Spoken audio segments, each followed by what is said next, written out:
धर्मपीठाचे अधिकारी आणि सज्जन हो,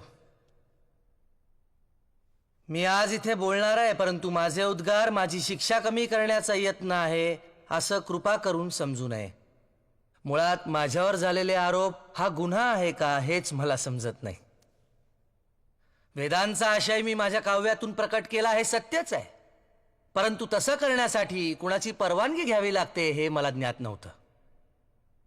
नुकतंच जन्मलेलं मूल मातेचं स्तन्य चोखू लागतं तेव्हा त्याला तसं करण्यासाठी कुणा अंमलदाराची परवानगी घ्यावी लागत नाही.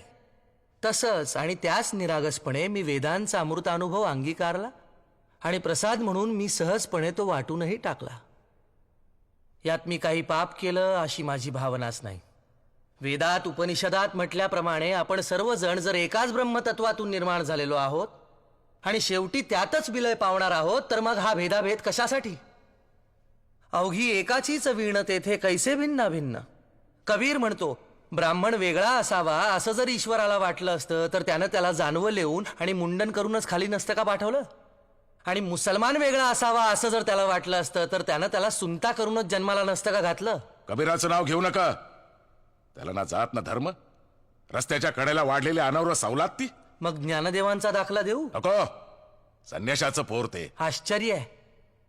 ज्ञानदेवांना आणि त्यांच्या भावंडांना बहिष्कृत न करण्याच्या बदल्यात तुम्ही त्यांच्या माता पित्यांना जलसमाधी घ्यायला लावलीत आणि तरीही त्यांच्यावरचा संन्यासाचं पोर हा बट्टा जात नाही.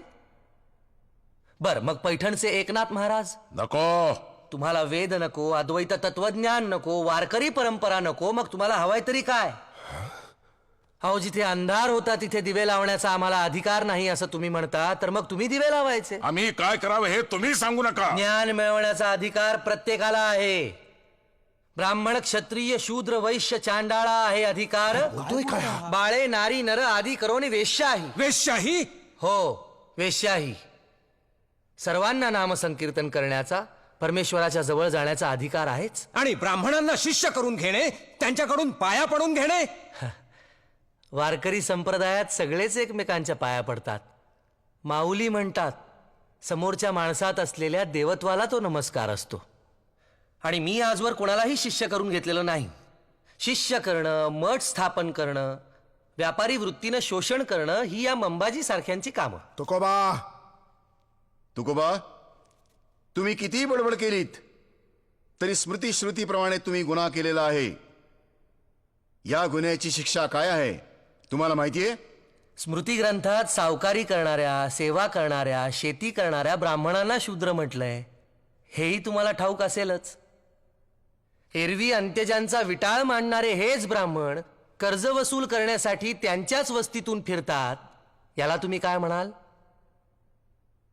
का कायदा फक्त आमच्यासाठी आहे? तू गरजेपेक्षा जास्त बोलतोयस. सत्या मामनी नव्हे गबाळाचे धनी, देतो तीक्ष्ण उत्तरे पुढे व्हावयासी बरे. धर्मशास्त्राच्या आदेशाचा तू अपमान केलेला आहेस. या कायद्यावरही एक न्याय आहे, ईश्वरी न्याय. या धर्मपीठावरही एक पीठ आहे ज्याची योजना तुम्ही अवेरताय.